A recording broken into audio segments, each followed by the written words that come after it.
সকাল সকাল চলে এসেছি যে পুজোর ফুল তোলার জন্য। পরে এত রোদ্দুর হয়ে যায় আর মানে আসা যায় না।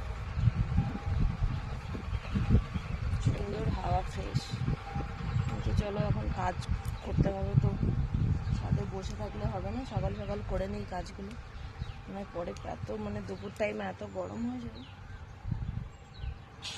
ভাল লাগে না একদম।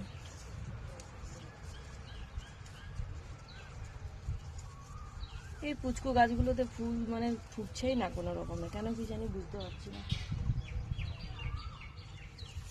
চলো এই যে তোলা হয়ে গেছে, নিচে যাই। এই গোলাপ গাছটাতে কি সুন্দর গোলাপ এসছে, ধীরে ধীরে ফুটবে। তো এই যে কমপ্লিট, চলো নিচেই যাই।